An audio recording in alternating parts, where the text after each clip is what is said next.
कर्म करो, फल की चिंता मत करो। लेकिन इसका असली अर्थ क्या है?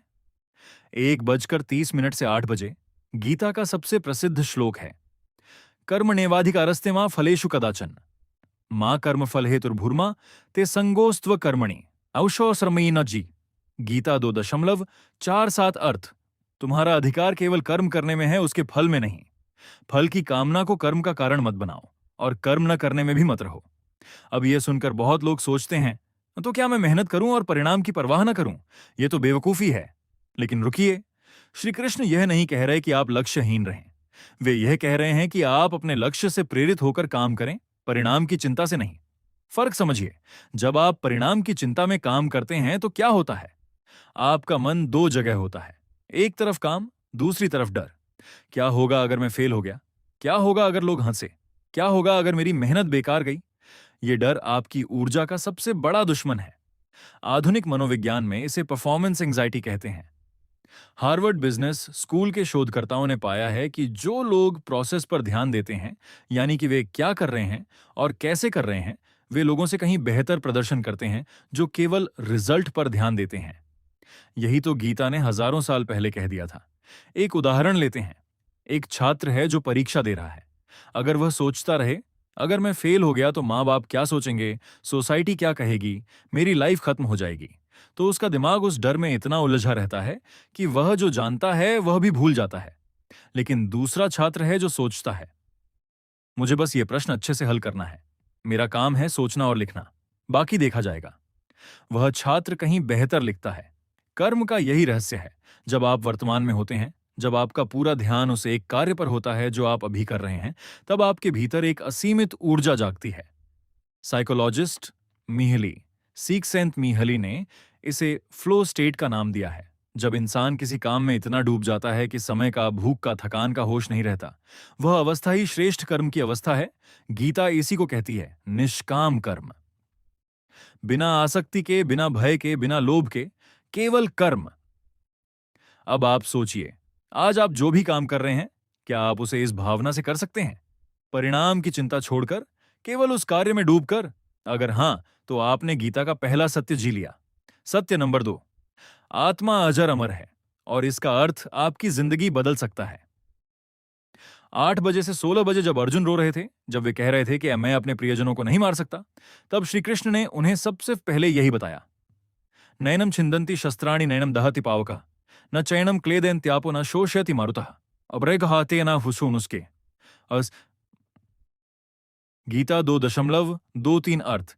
इस आत्मा को शस्त्र नहीं काट सकते, अग्नि नहीं जला सकती, जल नहीं भिगो सकता, वायु नहीं सुखा सकती।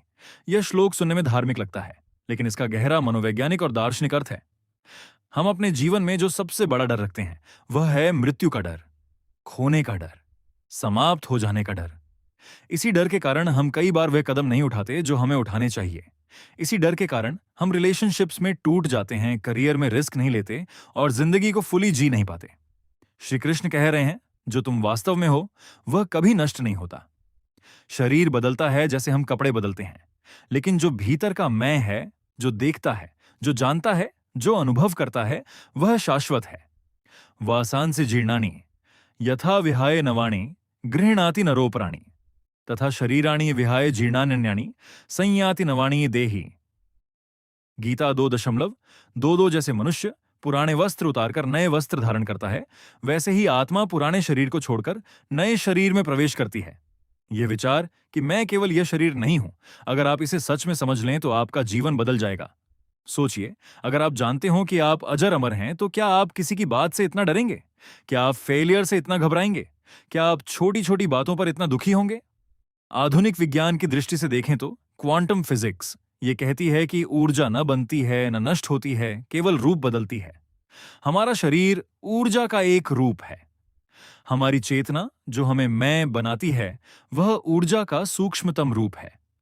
न्यूरोसाइंटिस्ट डॉक्टर एबन अलेक्जेंडर, जो पहले आत्मा के अस्तित्व को नहीं मानते थे, जब वे खुद क्लिनिकल डेथ से गुजरे और वापस आए, तो उन्होंने कहा, चेतना शरीर से स्वतंत्र है।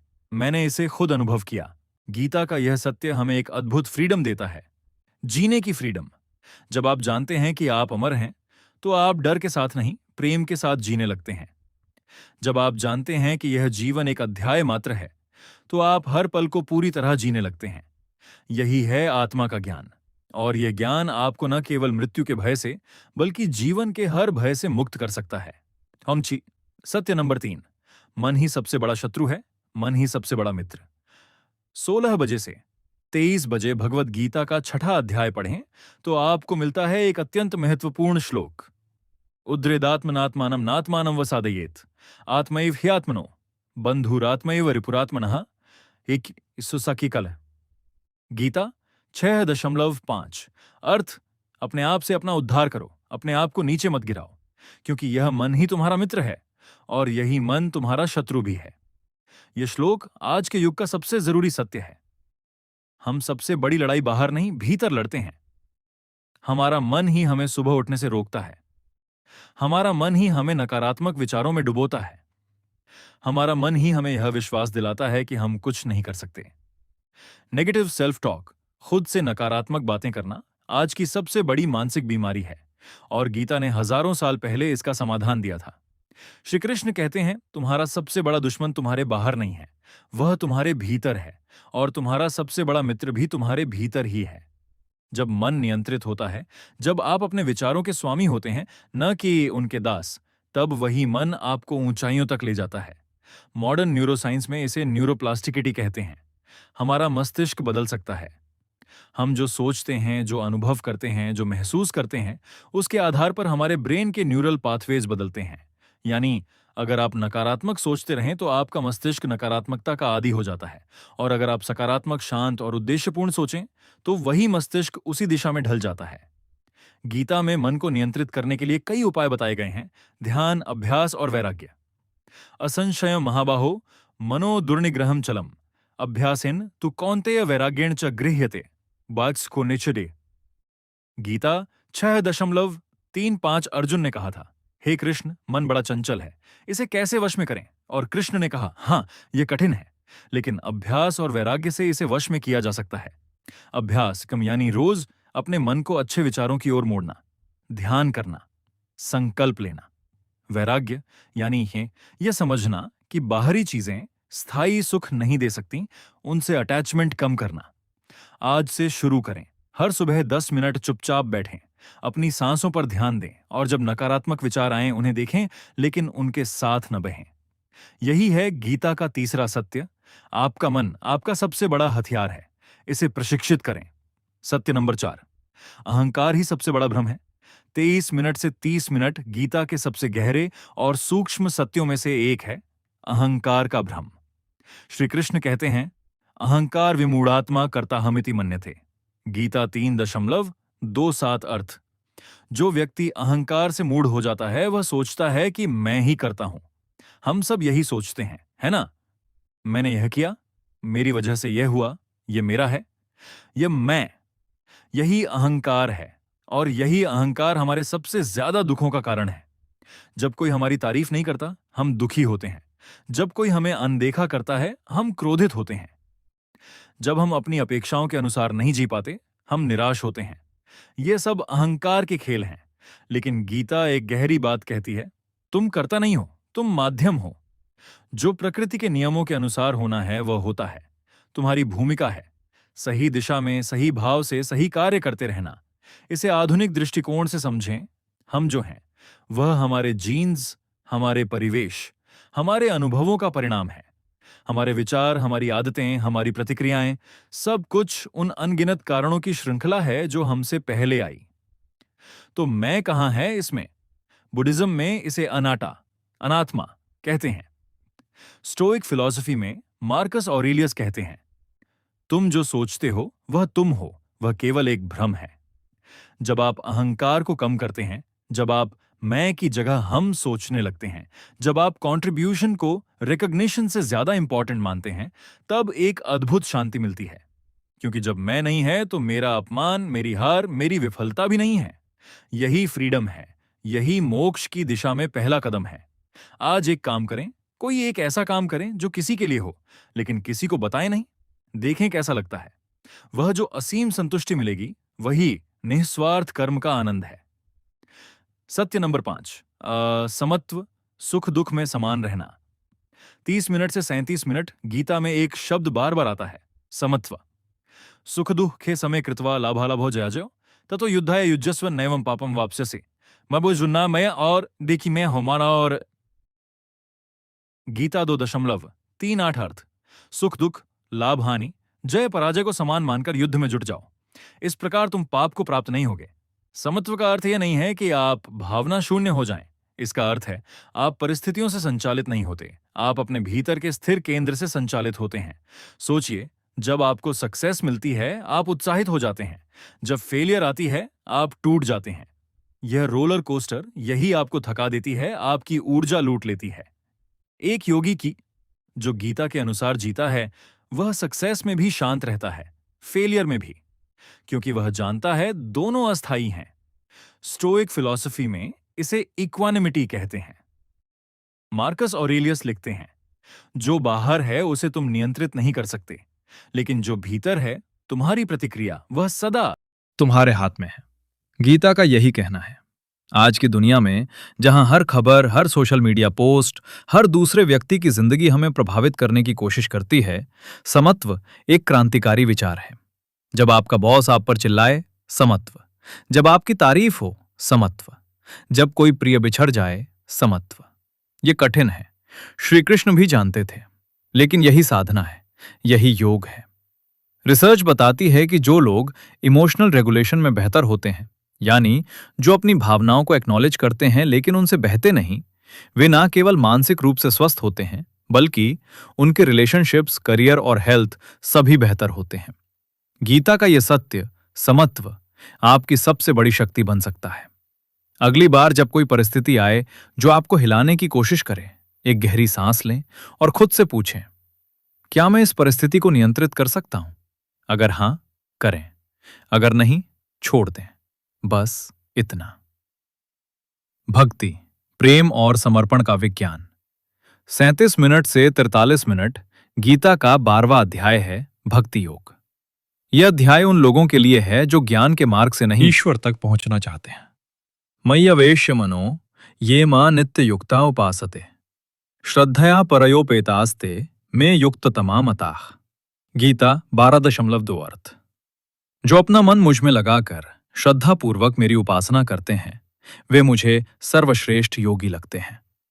भक्ति का अर्थ केवल पूजा नहीं है, भक्ति का अर्थ है प्रेम, शुद्ध, निस्वार्थ, गहरा प्रेम।